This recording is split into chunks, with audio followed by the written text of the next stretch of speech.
The cardboard box was soaked through, offering no protection anymore. Tasha Williams pressed herself against the brick wall behind the grocery store, trying to escape the freezing November rain that had been falling for hours. Her thin jacket clung to her skin, and her sneakers had given up keeping water out long ago. She was so cold her fingers had gone numb. At 26 years old, Tasha had been homeless for 8 months. After losing her job as a cashier, she couldn't pay rent. With no family to turn to and no savings, the streets became her only option. Most nights she found shelter behind this particular store because the owner, Mr. Park, never called the police on her. Sometimes he left day-old bread by the dumpster where she could find it. Tonight felt different though. Colder. More desperate. Tasha pulled her knees to her chest, trying to conserve what little warmth remained in her body. She wondered if she would make it through the night. The temperature was dropping fast, and her clothes were completely saturated. That's when she heard it. A crying sound. Weak and fragile. Almost swallowed by the sound of rain hitting pavement. Tasha lifted her head, listening. At first she thought maybe she was imagining things. The cold did that sometimes, made you hear things that weren't there. But then she heard it again. A baby crying. She stood up, her legs shaking from cold and weakness. She hadn't eaten in 2 days. But that sound cut through everything else. Someone needed help. Following the weak cries, Tasha stumbled toward the large dumpster. The crying was coming from behind it. She rounded the corner and stopped, her heart dropping into her stomach. There, on the wet ground, was a tiny bundle. A baby wrapped in a thin pink blanket, lying in a cardboard box that was falling apart from the rain.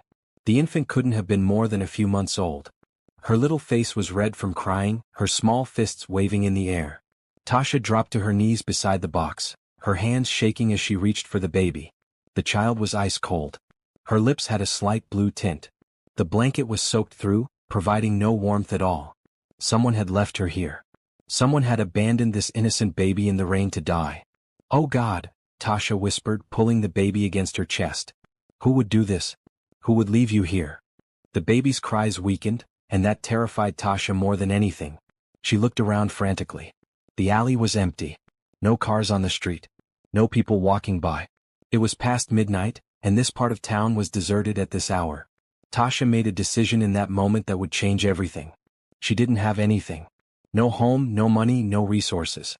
She was barely surviving herself. But this baby needed her. This tiny, innocent life had been thrown away like garbage, and Tasha was the only one who could help.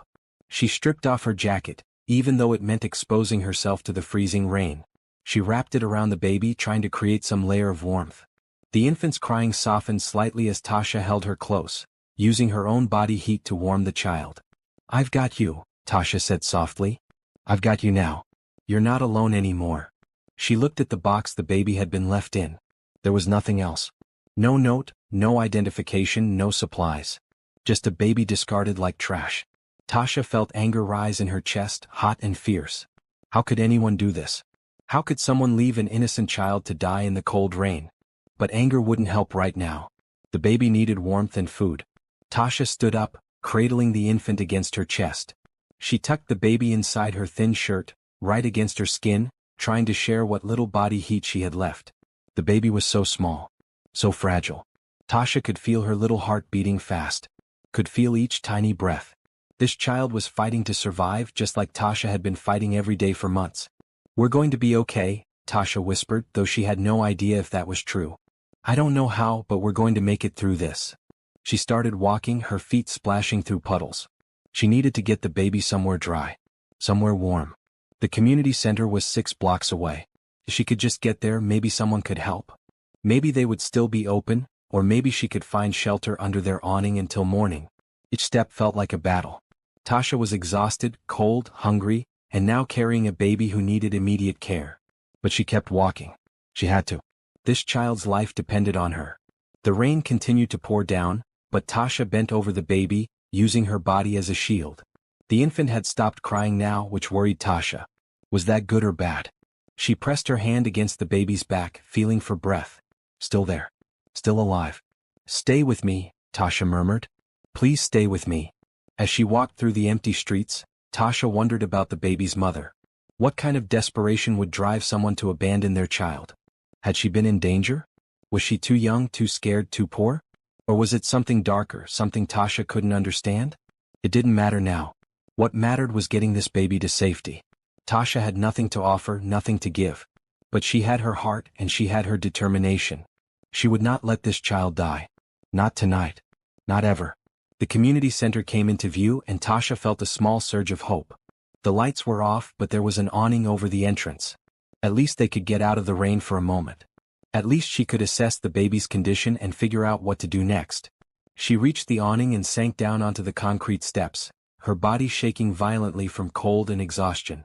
She carefully unwrapped the baby, checking her over. The infant's eyes were closed, but she was breathing. Her skin was still too cold, but she was alive. Tasha pulled her jacket tighter around the baby and held her close. She had never been responsible for another life before. She had barely been keeping herself alive these past months. But looking down at this tiny face, this innocent child who had no one else, Tasha felt something shift inside her. She wasn't alone anymore. This baby needed her. And somehow Tasha needed this baby too. "I'm going to call you Hope," Tasha whispered, pressing a gentle kiss to the baby's forehead. "Because that's what you are. You're my hope that things can get better. That kindness still matters. That love is stronger than anything else." The rain continued to fall, but under the awning, Tasha and Hope were protected. Two lost souls who had found each other in the darkest moment. Two lives that would never be the same. Tasha didn't know what tomorrow would bring. She didn't know how she would feed this baby or keep her warm or get her the medical care she clearly needed. But she knew one thing with absolute certainty. She would never abandon hope. No matter what happened, no matter how hard things got, Tasha would protect this child with everything she had. Because sometimes, the most important thing you can do is show up for someone who has no one else. Sometimes, love means sacrificing everything you have, even when you have nothing at all. What would you do if you found an abandoned baby in the rain? Would you risk everything to save a stranger's child? If this story moves you, please subscribe and share your thoughts in the comments below. Your support helps us bring more stories of hope and kindness to the world. Morning came slowly. Tasha had barely slept, too afraid to close her eyes in case something happened to Hope. The baby had woken several times during the night, crying weakly. Each time, Tasha had held her close, rocking her gently and whispering soft words she hoped were comforting. When the sky finally lightened to gray, Tasha stood up stiffly. Her body ached from sitting on concrete all night, and she was dizzy from hunger and cold. But Hope was still breathing. Still alive. That was what mattered. The community center would open at 8. Tasha checked the old watch she'd found in a trash can weeks ago.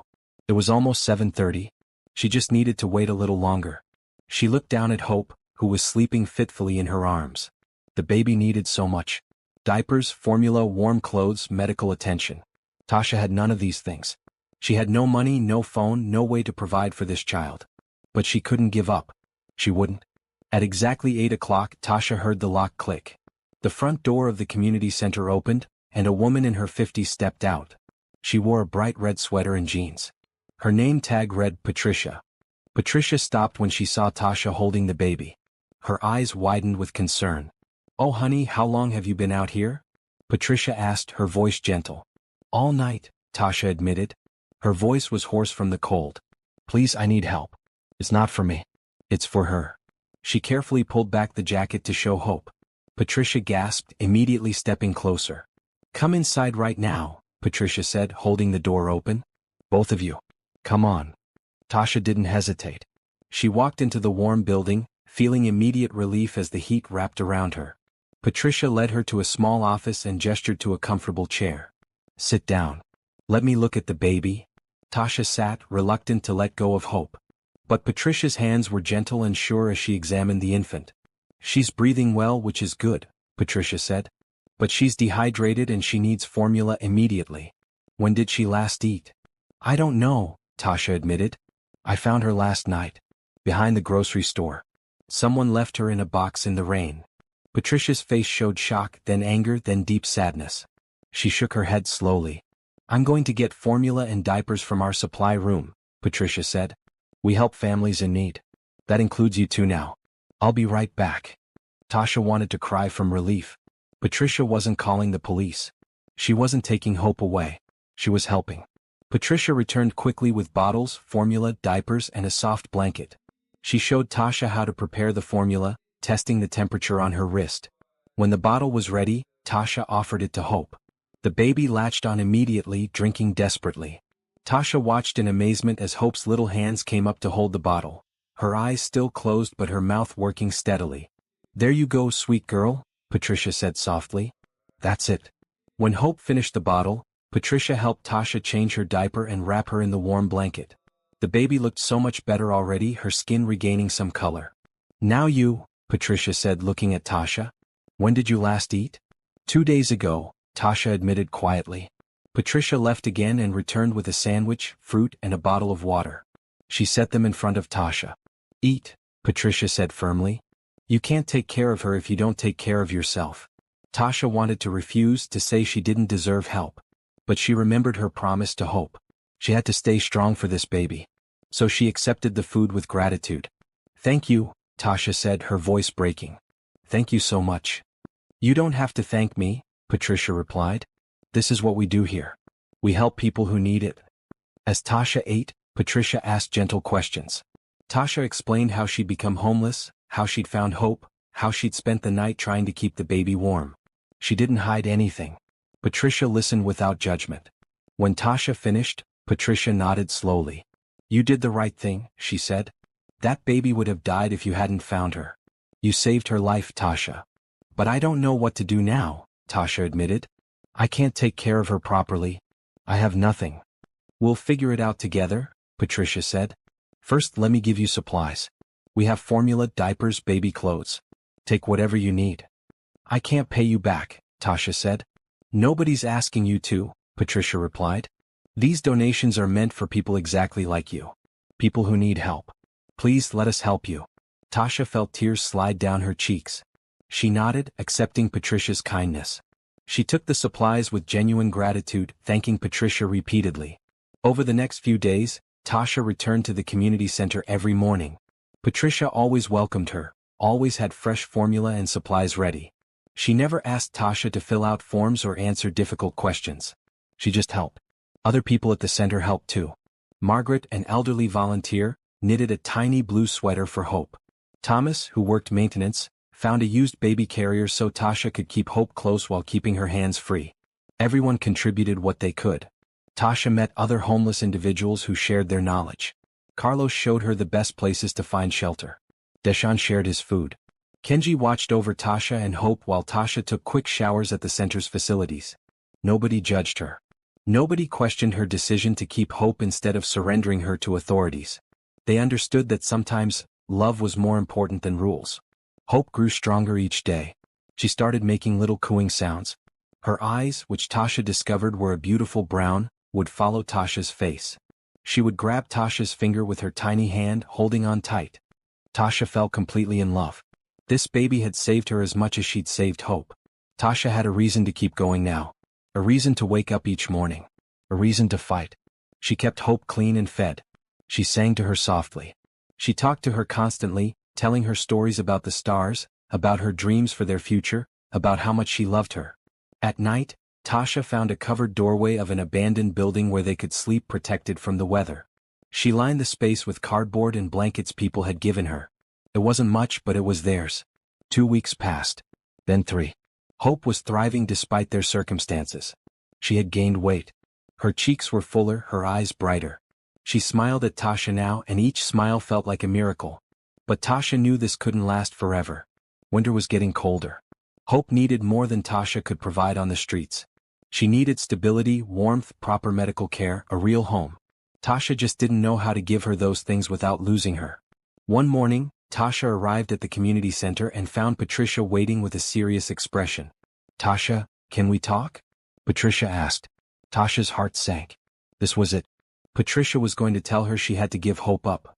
That Child Protective Services needed to be called. That this situation couldn't continue. "Okay," Tasha said quietly, following Patricia to the office. Patricia closed the door and sat down. Tasha held Hope tighter, preparing herself for heartbreak. "I've been thinking," Patricia began carefully. "Hope is doing well because you're taking excellent care of her. But winter is getting worse. I'm worried about both of you." "I know," Tasha whispered. "I want to help more," Patricia continued. "There are resources available. Programs that could give you temporary housing, help you get back on your feet. Would you be willing to accept that help?" Tasha looked up, surprised. "You're not going to take her away?" Take her away? Patricia looked shocked. No, Tasha. I want to help you keep her. You two belong together. Anyone can see that. But I want to help you do it safely. Relief flooded through Tasha. She nodded eagerly. Yes, she said. Yes, I'll accept any help. Please. I want to give her a real life. I want to give her everything. Patricia smiled. Good. Let's start making some calls. We're going to find you both a place to stay. And we're going to figure out the legal situation with Hope. But first, let me say this clearly. You are that baby's mother in every way that matters. You saved her. You've cared for her. You've loved her. That's what makes a mother. Tasha hugged Hope close, tears streaming down her face.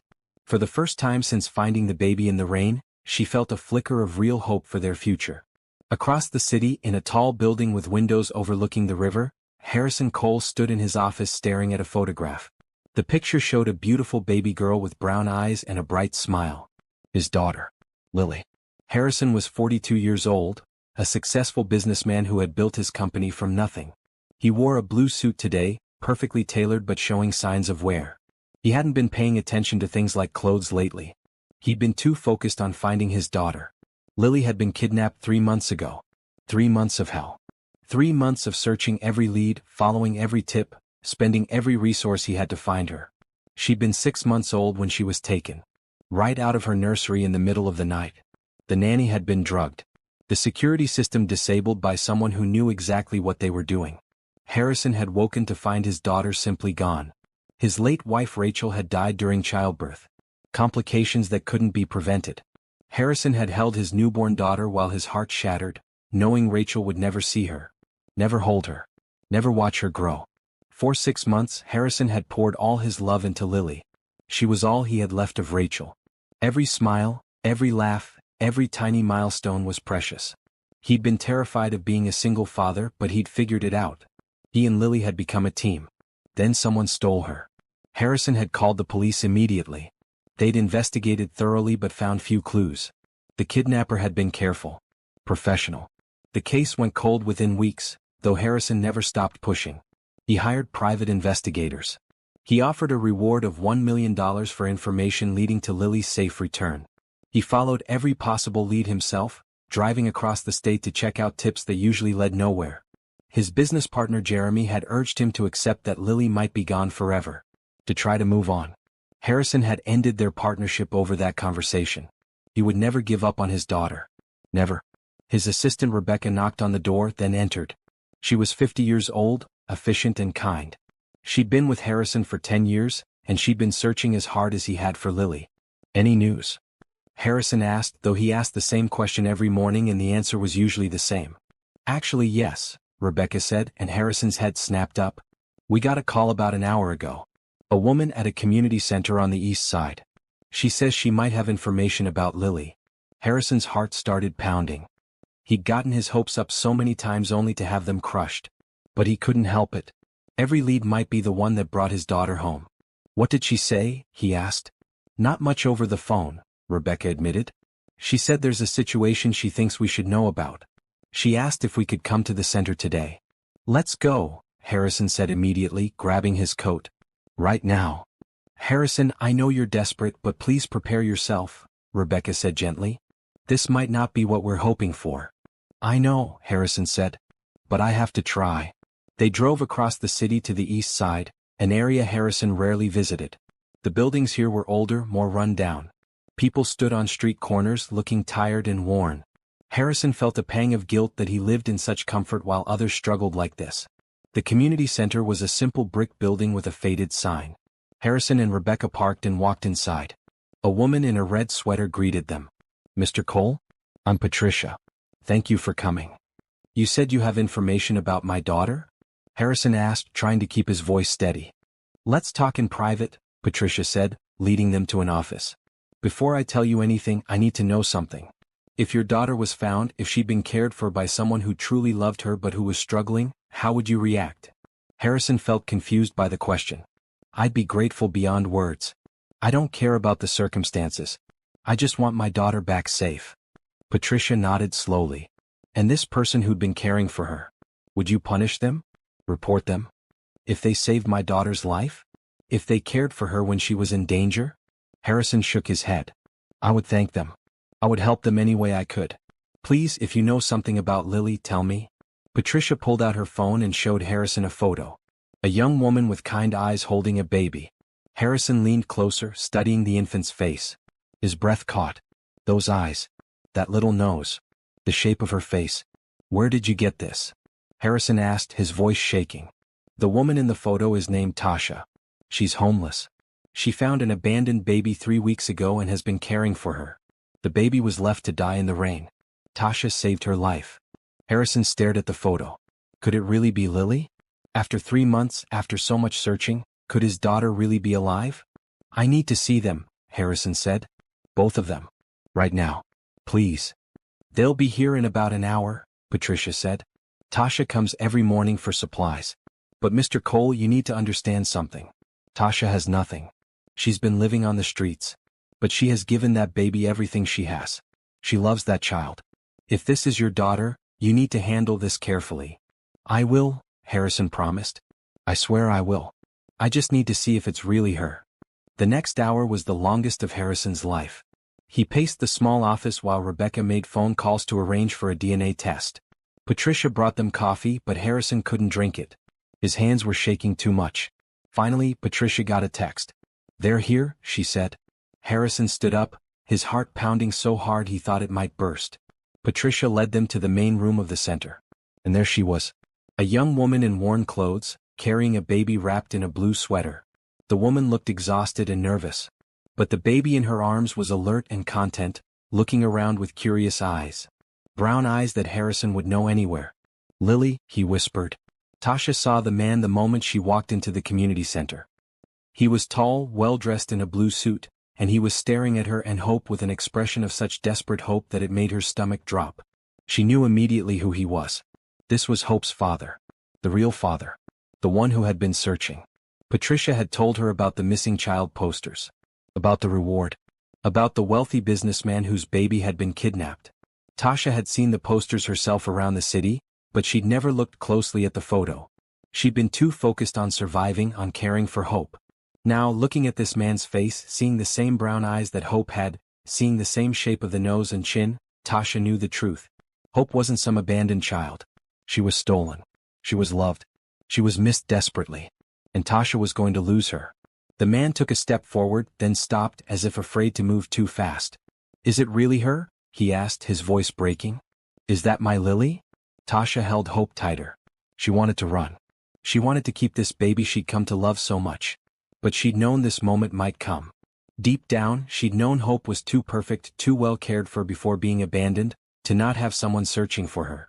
I don't know, Tasha said honestly. I found her 3 weeks ago. She was in a box behind a grocery store in the rain. She was dying. I saved her. Thank you, the man said, and Tasha heard genuine gratitude in his voice. Thank you for saving her. Can I come closer? Can I see her? Tasha wanted to say no. But she looked at Hope, at this beautiful baby who deserved to know her real father.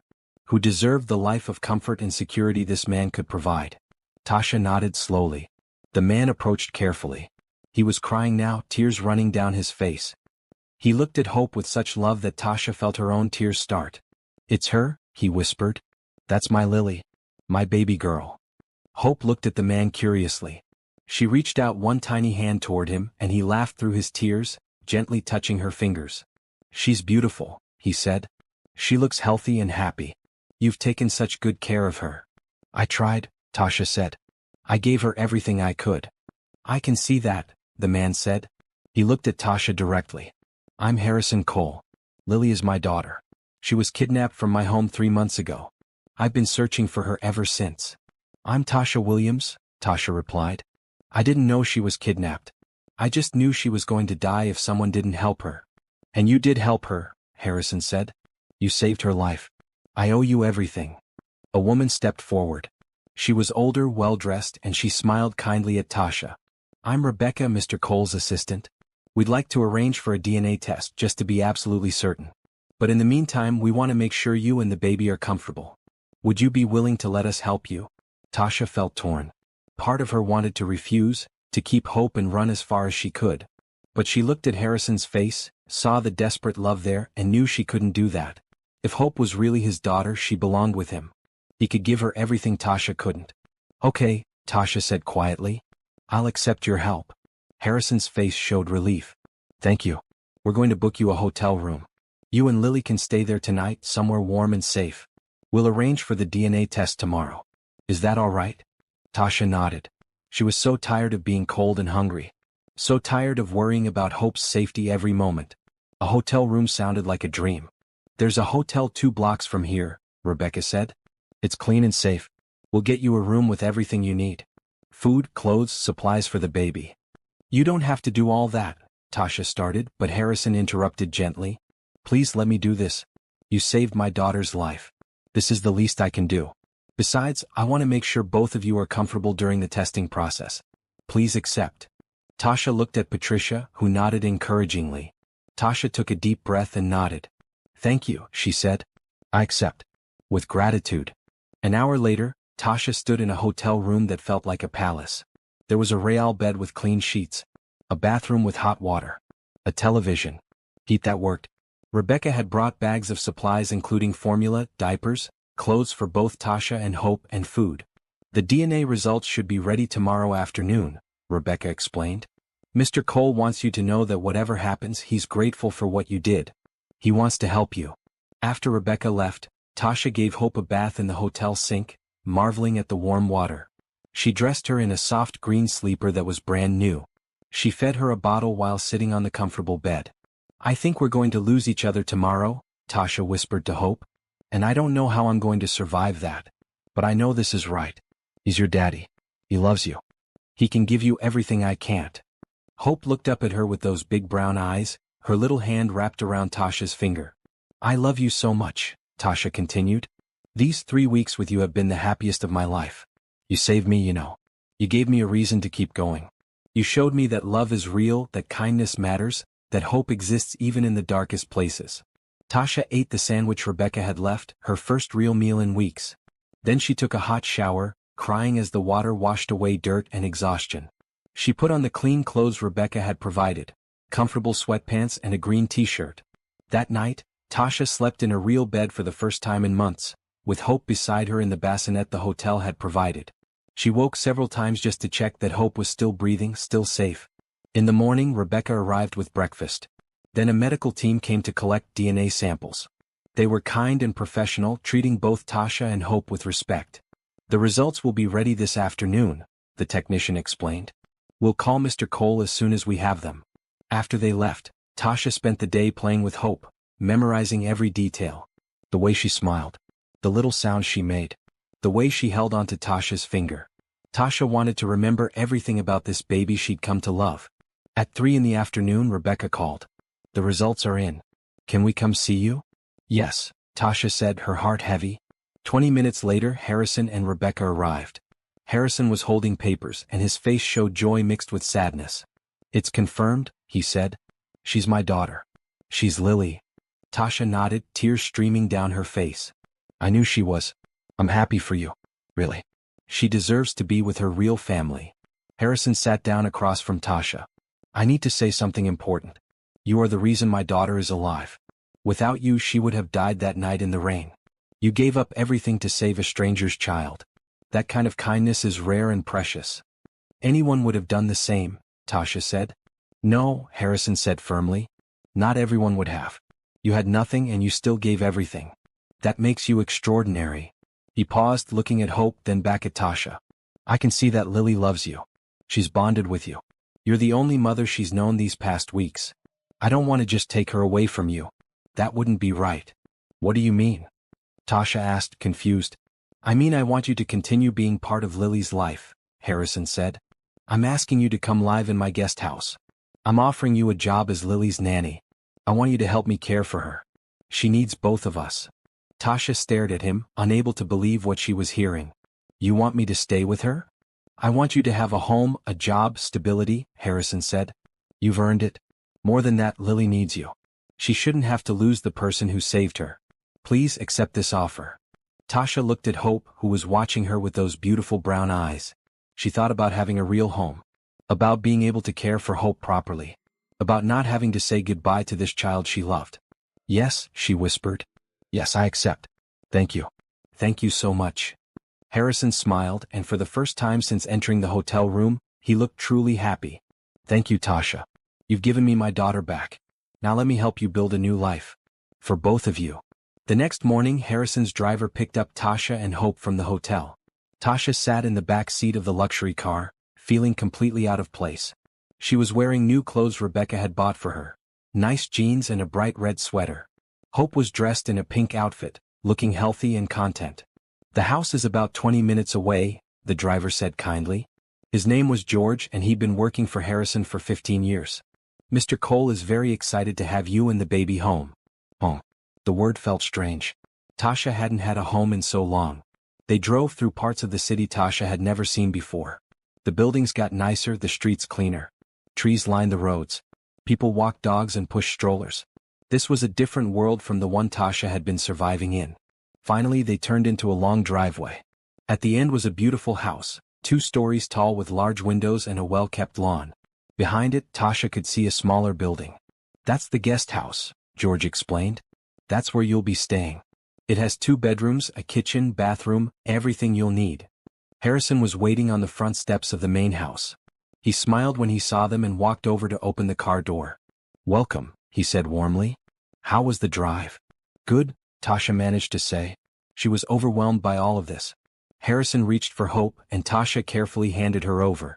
She watched as Harrison held his daughter, his face full of love and relief. I missed you so much, baby girl, Harrison whispered to Hope. Daddy missed you every single day. Hope looked at Harrison curiously, then reached up and touched his face. Harrison laughed, a sound of pure joy. Let me show you the guest house, Harrison said to Tasha. Then we can talk about what happens next. The guest house was more than Tasha could have imagined. The living room had comfortable furniture and large windows letting in natural light. The kitchen was small but had everything needed. There were 2 bedrooms, one already set up as a nursery with a crib, changing table and rocking chair. Rebecca helped me get this ready yesterday, Harrison explained. We got all new baby supplies. If there's anything else you need, just let me know. This is too much, Tasha said. I don't deserve all this. Yes, you do, Harrison said firmly. Tasha, you saved my daughter's life. There's nothing I could give you that would ever be enough to repay that. Please accept this with no guilt. Tasha nodded, tears in her eyes. Thank you. I accept. With deep gratitude. Harrison handed Hope back to Tasha. Why don't you get settled in? I need to go to the police station this afternoon to update them on Lily being found. But I'll be back by dinner. We can eat together if that's okay with you? That would be nice, Tasha said. After Harrison left, Tasha explored the guest house slowly. Everything was clean and new. The refrigerator was stocked with food. The closets had clothes in Tasha's size. The bathroom had toiletries and towels. She set Hope down in the crib and the baby immediately fell asleep, comfortable and safe. Tasha sat in the rocking chair and cried. Not from sadness but from overwhelming relief and gratitude. For the first time in months she had a home. She had food. She had safety. And she still had hope. Later that afternoon, Harrison returned from the police station with news. He knocked on the guest house door and Tasha invited him in. The police want to talk to you, Harrison said. Not because you're in trouble. They need to understand where you found Lily and what condition she was in. It might help them catch whoever kidnapped her. Okay, Tasha said. I'll tell them everything I know. The next day, 2 detectives came to the house. They were professional and kind, treating Tasha with respect. She described the night she'd found Hope in detail. The location, the condition of the baby, the box she'd been left in. You're sure there was nothing else? Detective Martinez asked. No note, no identifying items? Nothing, Tasha confirmed. Just the baby in a wet blanket. And you didn't see anyone in the area? Tasha thought carefully. No. The alley was empty. It was late, past midnight. Nobody was around. The detectives thanked her and left. Harrison explained that they were investigating all his business contacts, looking for anyone who might have wanted to hurt him by taking Lily. I used to have a business partner, Harrison said. Jeremy Carter. We had a disagreement about the company's direction and dissolved our partnership 6 months ago, right after Lily was born. The police are looking into him, but so far they haven't found any evidence connecting him to the kidnapping. Over the next few days, Tasha settled into her new life. She cared for Hope during the day while Harrison worked. They established a routine. Mornings were for playing and feeding, afternoons for naps, evenings for family time. Harrison's mother Dorothy visited. She was a warm woman in her 60s who wore bright colors and had a big smile. She hugged Tasha immediately. "Thank you for saving my granddaughter," Dorothy said. "You're a blessing to this family." Dorothy brought gifts, toys for Hope, a beautiful blue dress for Tasha, homemade cookies for everyone. She insisted Tasha call her Dorothy, not Mrs. Cole. "We're family now," Dorothy said simply. Tasha met Rebecca properly, learning that she was more than just an assistant. Rebecca had been Harrison's friend for years, supporting him through his wife's death and Lily's kidnapping. "Harrison is a good man," Rebecca told Tasha. "He's been through so much. I'm glad he has you to help with Lily." One evening, Harrison invited Tasha to have dinner with him in the main house. His housekeeper Angela had prepared a meal: roasted chicken, vegetables, fresh bread. Tasha had never eaten such delicious food. They talked while they ate, with Hope and a bouncer nearby. Harrison asked about Tasha's life before she became homeless. She told him about her parents dying in a car accident when she was 20, about working various jobs to get by, about losing her apartment when she lost her cashier position. "I don't have any family," Tasha explained. "It was just me. When I lost my job, I lost everything." "I'm sorry," Harrison said. "That must have been so difficult." "It was," Tasha admitted. "But finding Hope gave me purpose again. She saved me as much as I saved her." Harrison was quiet for a moment. "I lost my wife when Lily was born," he said. "Rachel had complications during delivery. The doctors did everything they could, but they couldn't save her.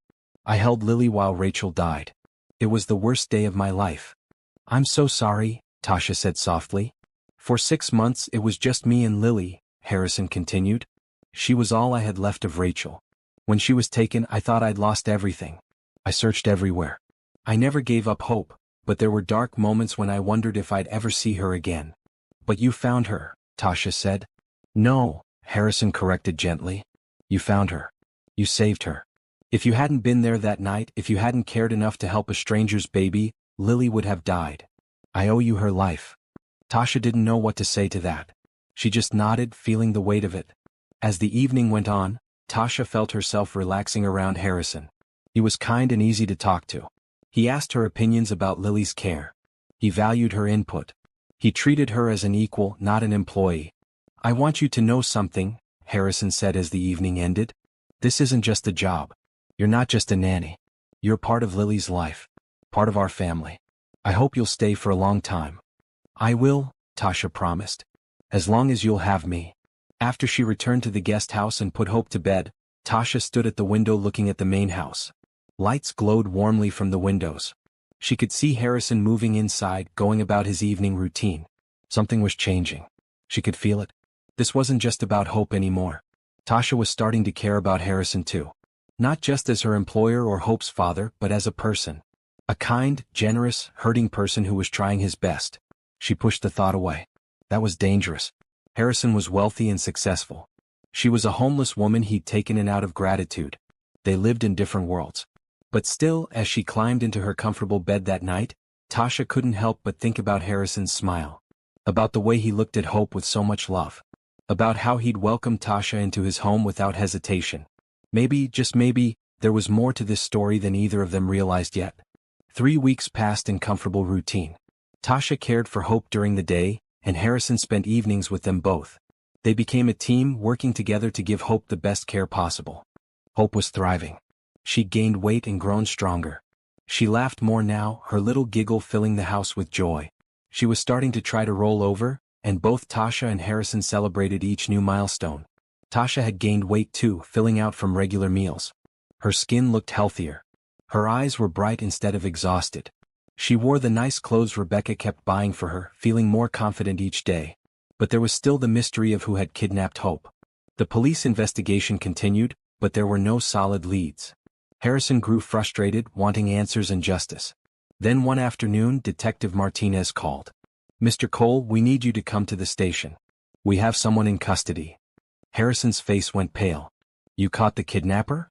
"We need you to identify someone," Martinez said carefully. "Can you come now?" Harrison looked at Tasha. "Will you be okay with Lily for a few hours?" "Of course," Tasha said. "Go. Find out what happened." Harrison left immediately.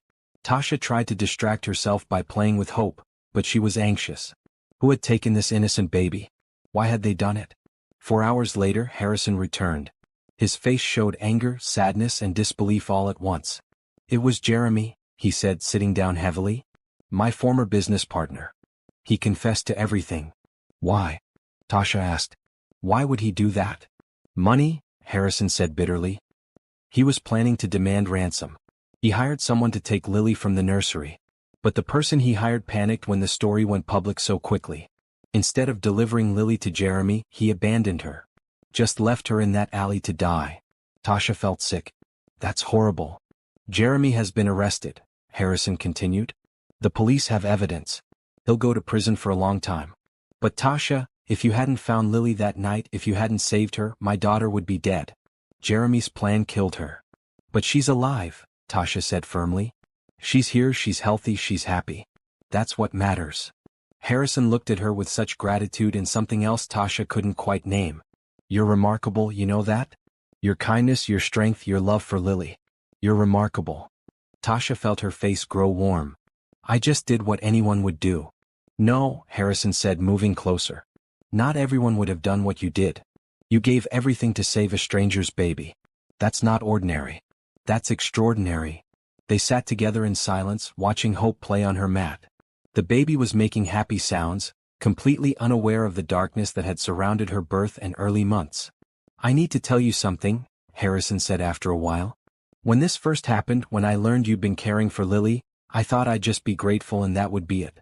I thought I'd help you get back on your feet and we'd go our separate ways."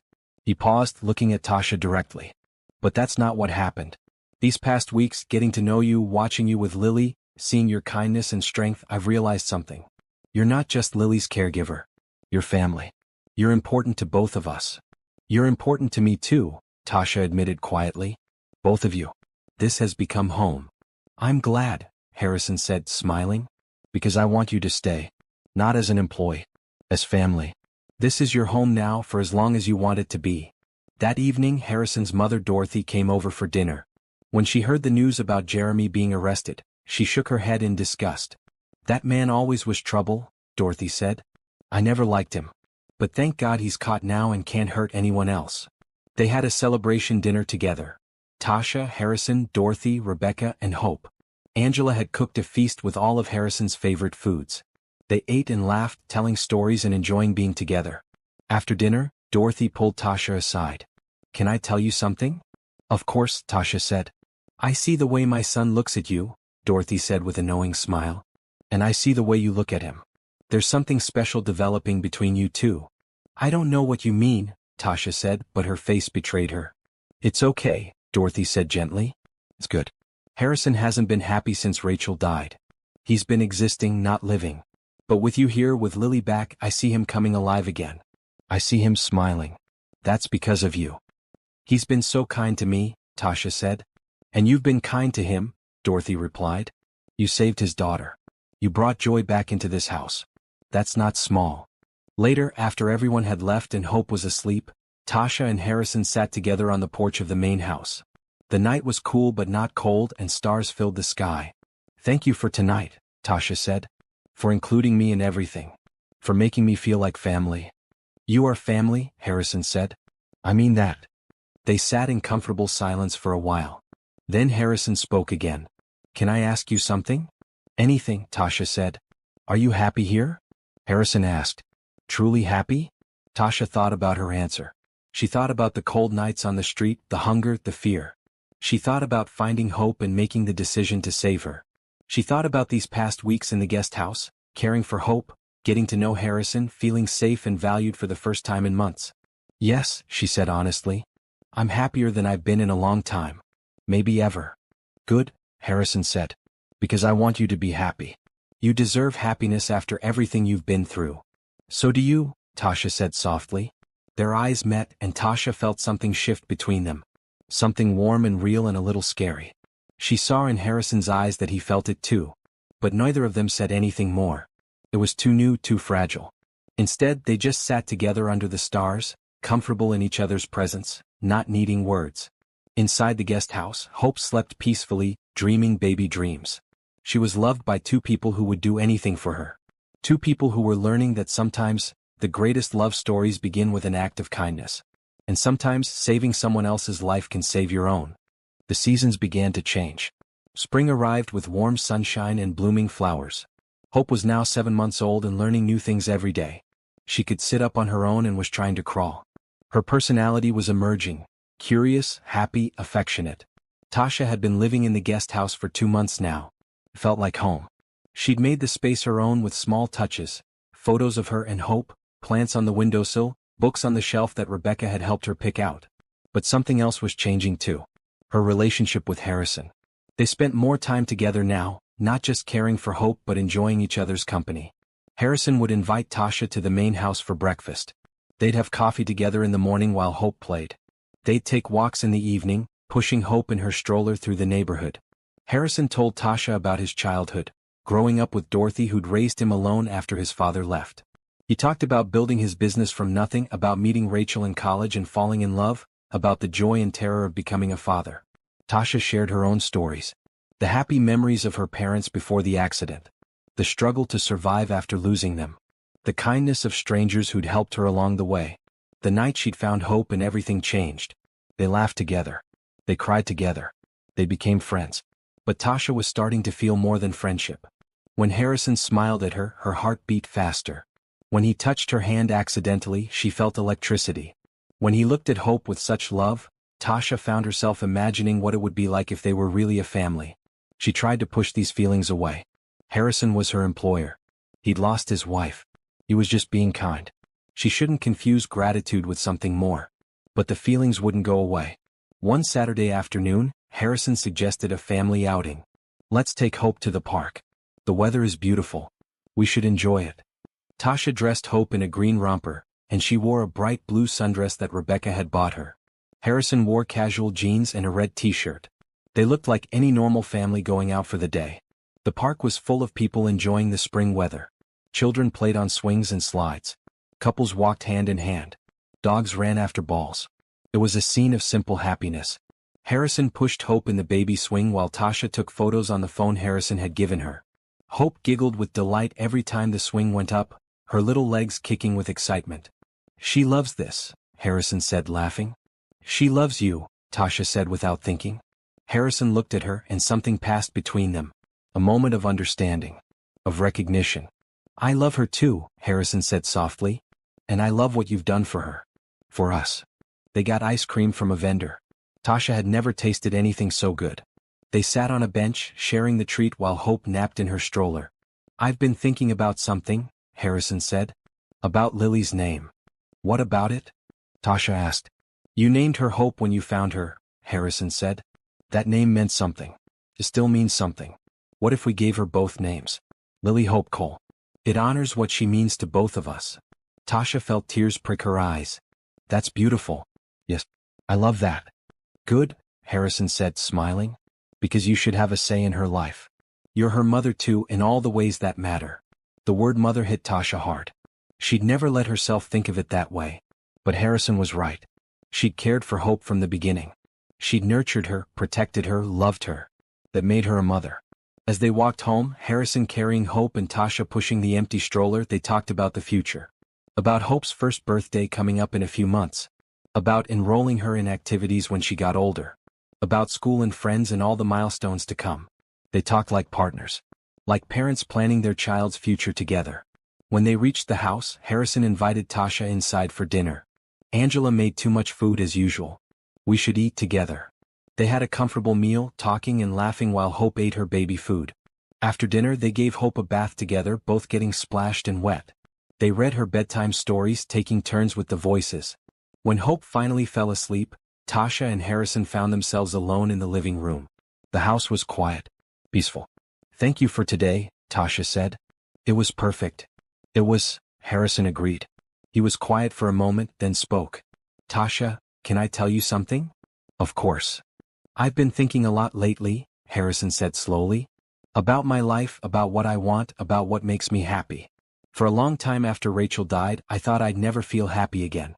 Then Lily was taken, and I thought I'd lost everything. He paused, looking at Tasha directly. But then you came into our lives. You brought Lily back. You brought joy and laughter and kindness. You made this house feel like a home again. Harrison, Tasha started, but he continued. I'm not saying this to make you uncomfortable, he said. I just need you to know how much you mean to me. To us. You're not just someone who works here. You're family. You're important. You're important to me too, Tasha said quietly. More than you know. Their eyes met and held.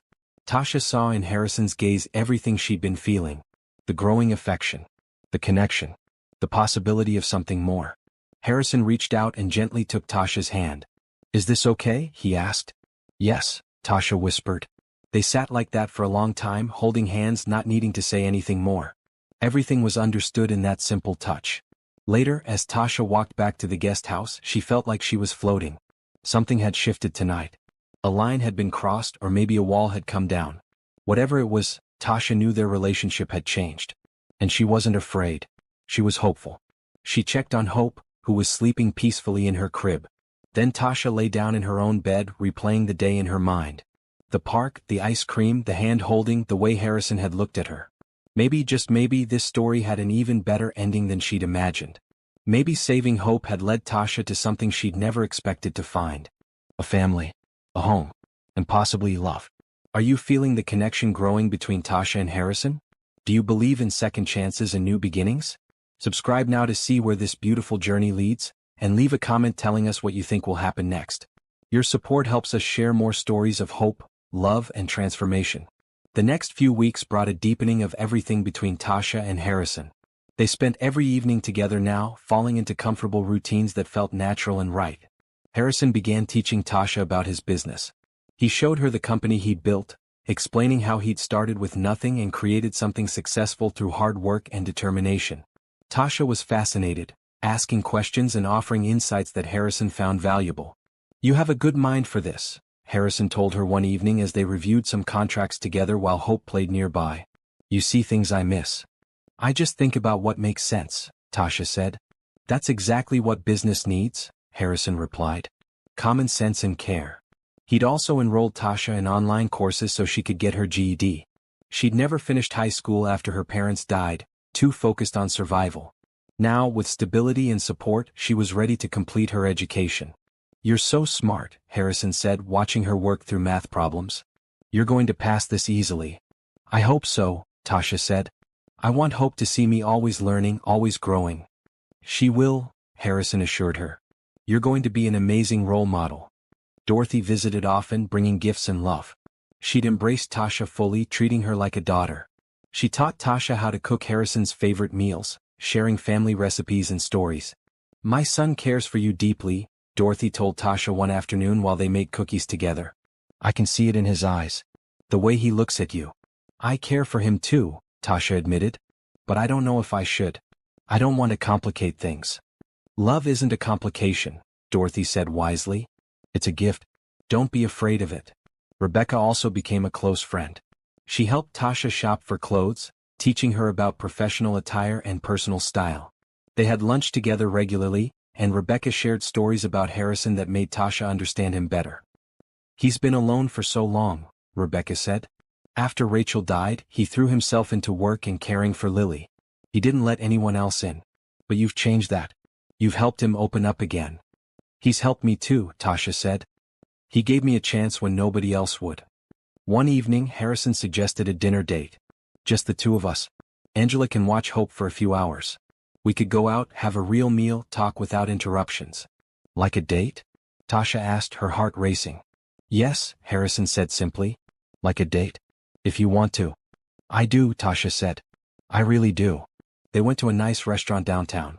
Tasha wore a beautiful dress, maroon with simple lines that made her feel elegant. Harrison wore a suit, looking handsome and confident. He held doors for her, pulled out her chair, treated her with respect and affection. Over dinner they talked about everything. Their hopes, their fears, their dreams. Harrison told Tasha about Rachel, about how much he'd loved her, about the pain of losing her. I thought I'd never love again, Harrison admitted. I thought that part of my life was over. But then you came along and everything changed. I never thought I'd find love at all, Tasha said. I was just trying to survive. But Hope brought me to you, and now I can't imagine my life without either of you in it. You don't have to imagine that, Harrison said, reaching across the table to take her hand. I want you in my life. In our lives. Not as an employee or a guest. As family. As a partner. Tasha felt tears slide down her face. I want that too. After dinner they walked through the city. Harrison kept Tasha's hand in his, their fingers intertwined. They stopped at a bridge overlooking the river, watching the lights reflect on the water. I need to tell you something, Harrison said. I'm falling in love with you, Tasha. I didn't plan for it. I didn't expect it. But it's happening and I don't want to fight it anymore. Tasha turned to face him. I'm falling in love with you too. I have been for weeks. I just didn't know if I should say anything. Harrison smiled, and in that smile Tasha saw joy and relief and hope. He cupped her face gently with his hand. Can I kiss you? Yes, Tasha whispered. Their first kiss was soft and sweet, full of promise. When they pulled apart, both were smiling. I've wanted to do that for so long, Harrison said. So have I, Tasha admitted. They walked home hand in hand, talking and laughing like teenagers. When they reached the house, Angela reported that Hope had been perfect, sleeping peacefully the whole time. Harrison walked Tasha to the guest house door. Thank you for tonight, he said. For saying yes. For giving us a chance. Thank you for seeing me, Tasha said. For believing in me. For loving me. That's easy, Harrison said. You're incredible. He kissed her again, longer this time. When they finally said goodnight, Tasha felt like she was walking on air. Over the next days and weeks, their relationship deepened. They didn't hide their feelings anymore. They held hands when they walked. They kissed goodnight. They talked about their future together openly. Hope noticed the change. She'd laugh when she saw her parents together, reaching for both of them. She was growing fast, becoming more interactive and playful. She said her first word, Mama, looking right at Tasha. Tasha cried with joy. Harrison hugged her, telling her that's exactly what Hope should call her because that's what she was. Hope's second word was Dada, and Harrison's face lit up with the same joy Tasha had felt. They were becoming a real family. A unit. 3 people who loved each other deeply and were building a life together. Harrison started talking about the future. About making things permanent. About legal steps to ensure Tasha and Hope would always be protected. About his intentions. I want to marry you, Harrison said one evening after Hope was in bed. They were sitting on the porch together as they often did. Not right away. We should take time, make sure. But I want you to know that's where my heart is going. Mine too, Tasha said honestly. I want to be your wife. I want to be Hope's mother officially. I want us to be a real family. We already are, Harrison said. The paperwork will just make it legal. They talked about timing. About making sure Hope was settled. About not rushing but also not waiting unnecessarily. They wanted to do things right, to honor what they were building. That night, as Tasha lay in bed, she thought about how much her life had changed. A year ago she'd been homeless and alone, struggling to survive each day. Then she'd found Hope and everything had transformed. She'd found a home. A family. A purpose. And love. Real, deep, genuine love with a man who saw her value, who respected her, who wanted to build a life with her. It wasn't just that Harrison had money or security to offer. It was that he offered himself. His heart, his trust, his faith in her. That meant more than anything else. Tasha closed her eyes, feeling grateful for every twist and turn that had led her to this moment. For the rain that had soaked her that night. For the cries that had called her to the dumpster. For the choice she'd made to save a stranger's baby. Because that choice had saved her too. Hope was 9 months old now, thriving in every way. She was crawling everywhere, pulling herself up on furniture, babbling constantly. Her personality shone bright, curious, affectionate, joyful. She was loved deeply by everyone around her. Tasha and Harrison's relationship had grown stronger every day. They were partners in every sense, making decisions together about Hope and about their future. Harrison had proposed officially, giving Tasha a beautiful ring and asking her to be his wife. She'd said yes immediately. They'd set a wedding date for the following spring, wanting to give themselves time to plan something meaningful. Dorothy was ecstatic, already talking about flowers and music and food. Rebecca had offered to help organize everything. Life felt perfect. Almost too perfect. Then one Tuesday afternoon, everything changed. Tasha was in the backyard with Hope, letting the baby play in the grass. It was a beautiful day, sunny and warm. Hope was laughing, chasing after a butterfly. Tasha was watching her, smiling at her joy.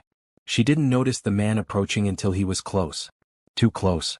That's quite a baby you have there, the man said. Tasha turned quickly, putting herself between Hope and the stranger. The man was average height, wearing jeans and a jacket. But something about him felt wrong. Dangerous. Can I help you?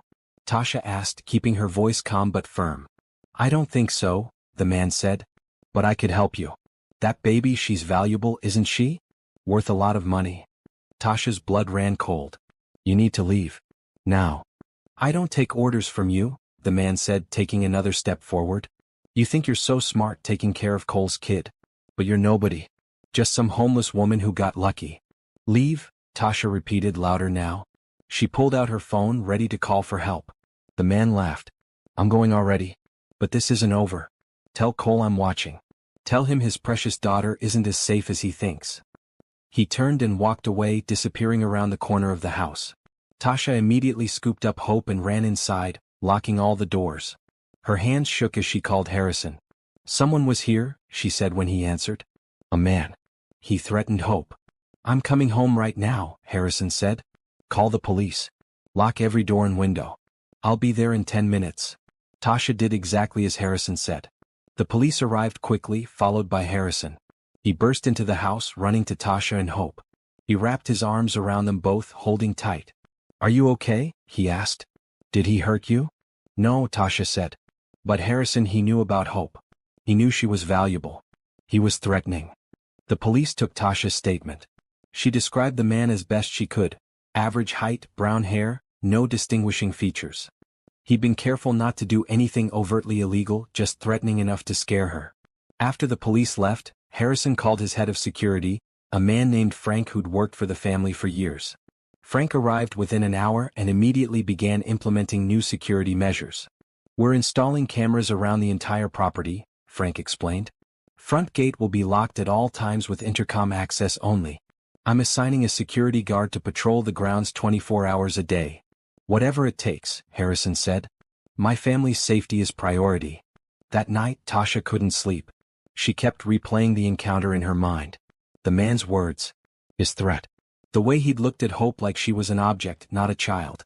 Harrison noticed her distress. He'd insisted Tasha and Hope stay in the main house that night, wanting them close. He found Tasha sitting in the living room at 2 a.m, staring out the window. Hey, he said softly, sitting beside her. Talk to me. I'm scared, Tasha admitted. What if he comes back? What if he tries to take her? He won't, Harrison said firmly. We have security now. The police are investigating. He won't get near Hope again. But what if he does? Tasha couldn't shake the fear. Harrison, what if I can't protect her? Harrison took Tasha's face in his hands, making her look at him. You've already protected her. You saved her life when nobody else would. You've loved her and cared for her every day since. You're the strongest person I know, Tasha. And you're not alone. We'll protect her together. Together, Tasha repeated, feeling some of the fear ease. Always, Harrison promised. The next few days were tense.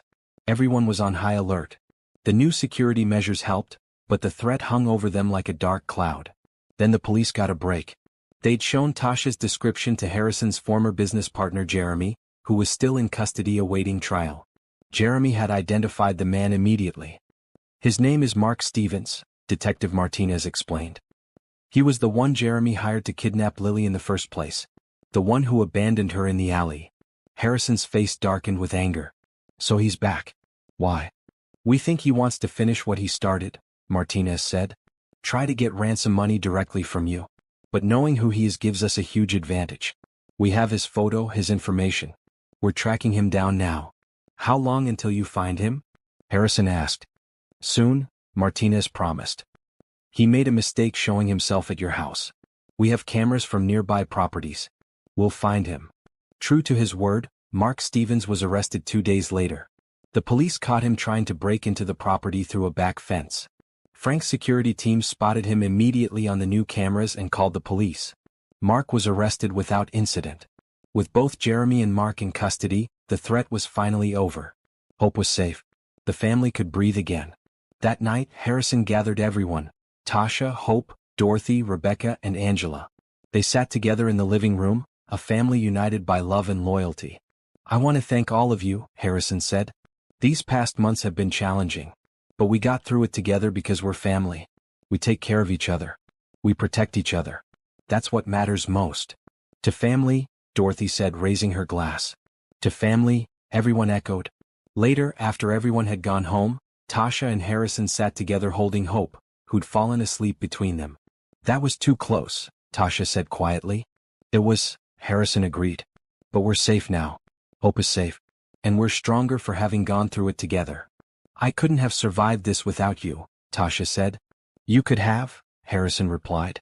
You're strong enough to survive anything. But you don't have to. Not anymore. We face everything together now. Tasha looked at the ring on her finger, at the man beside her, at the sleeping child between them. This was her family. Her home. Her future. And nobody would ever threaten that again. 1 year later, everything had changed again. But this time all the changes were beautiful. It was a Saturday morning in May, and Tasha stood in front of a mirror, looking at herself in disbelief. She wore a wedding dress, simple and elegant in white silk with a green sash around the waist. Her hair was styled beautifully, flowers woven through the curls. She looked like a different person from the homeless woman who'd found a baby in the rain. You look stunning, Dorothy said, adjusting Tasha's veil. Harrison is going to cry when he sees you. I'm already crying, Tasha admitted, wiping tears carefully. Rebecca entered the room carrying Hope. The baby was now almost 18 months old, walking and talking up a storm. She wore a tiny dress that matched Tasha's, maroon with flowers. When she saw Tasha, Hope squealed with delight. Mama pretty, Hope said, reaching for Tasha. Tasha carefully took her daughter, hugging her close. You're pretty too, baby girl. Are you ready to be my flower girl? Yes, Hope said decisively, making everyone laugh. The wedding was being held in the backyard of Harrison's house, decorated with flowers and white chairs. About 50 people were attending. Family, friends, people from the community center who'd helped Tasha when she needed it most. Patricia was there, sitting in the front row. When she'd received the invitation, she'd cried, telling Tasha how proud she was. You deserve this happiness, Patricia had said. You deserve everything good. Carlos, Deshawn, and Kenji were there too, dressed in their best clothes. Harrison had insisted they be invited, wanting to honor the people who'd helped Tasha and Hope survive on the streets. He'd also offered them all jobs at his company, giving them the same chance he'd given Tasha. Music began to play and it was time. Dorothy took Hope's hand, leading her down the aisle first. Hope took her role seriously, dropping flower petals carefully. When she saw Harrison at the end of the aisle, she broke into a run, and he scooped her up, laughing and crying at the same time. Then it was Tasha's turn. She walked down the aisle alone, having no father to give her away. But she didn't feel alone. She felt surrounded by love. Harrison stood at the altar wearing a suit in deep blue, holding Hope. When he saw Tasha, his face transformed. Pure love shone from his eyes. Tears streamed down his cheeks. Tasha reached him, and Harrison handed Hope to Dorothy so he could take Tasha's hands. You're beautiful, he whispered. So are you, she whispered back. The ceremony was simple and meaningful. They'd written their own vows, promising to love and support each other, to be partners in all things, to build a life filled with kindness and hope. I promise to honor the journey that brought us together, Harrison said.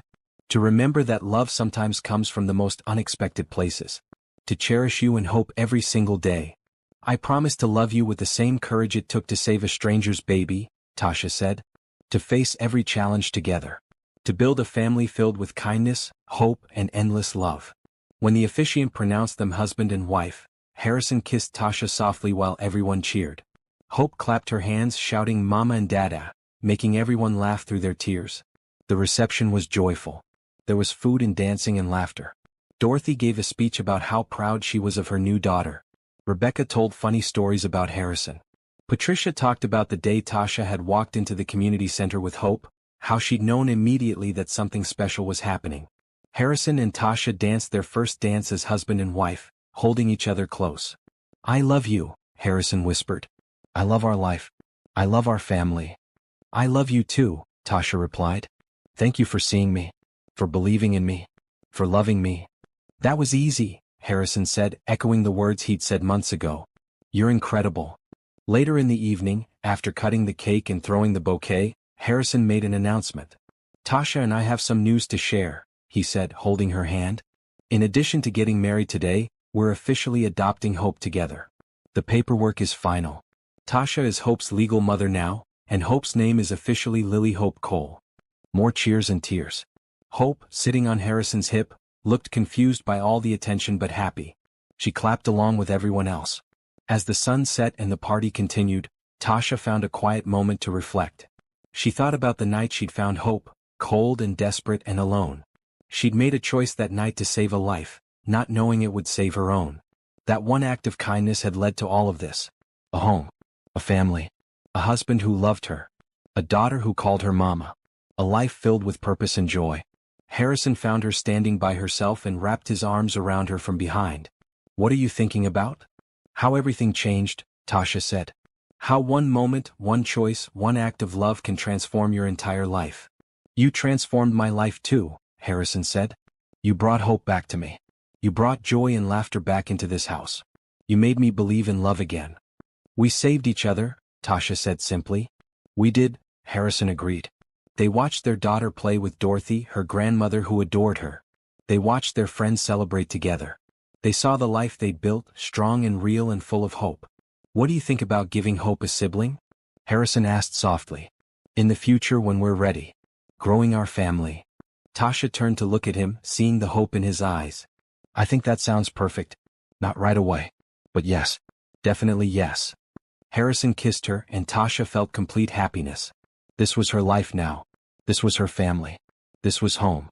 As the evening ended and guests began to leave, Harrison, Tasha, and Hope went inside together. They changed into comfortable clothes, both Harrison and Tasha helping Hope into her pajamas. They read Hope bedtime stories together, taking turns with the voices. They sang her favorite songs. They tucked her into bed and kissed her goodnight. "Mama and Dada," Hope murmured sleepily. "Love you." "We love you too, baby girl," Tasha said. "So much." After Hope was asleep, Harrison and Tasha went to their bedroom. Their bedroom now, together as husband and wife. They sat on the bed, holding hands, processing everything that had happened. "Best day of my life," Harrison said. "Mine too," Tasha agreed. They talked late into the night, making plans for their future. About growing their family. About Harrison teaching Tasha more about the business. About traveling together when Hope was older. About all the dreams they wanted to chase together. Eventually, exhausted and happy, they fell asleep wrapped in each other's arms. A family of 3, soon to be more. Built on kindness, strengthened by love, sustained by hope. Tasha's last thought before sleep claimed her was simple and profound. She had started with nothing, but now she had everything that mattered. She had love. She had family. She had home. And it had all begun with one choice on a rainy night when she'd heard a baby crying and decided that saving a life was worth any sacrifice. That choice had brought her here. To this moment. To this family. To this beautiful life filled with endless possibilities. Some stories begin in darkness but end in light. Some journeys start with loss but lead to love. Some people find their greatest purpose in the simplest acts of kindness. Tasha Williams Cole had found all of that and more. And as she drifted off to sleep beside her husband, with her daughter sleeping peacefully down the hall, she knew with absolute certainty that the best parts of her story were still to come. Because love, real love, doesn't just change your life. It transforms everything. It makes you brave. It makes you strong. It makes you believe that happy endings are real and that kindness always wins. And in this case, kindness had won everything.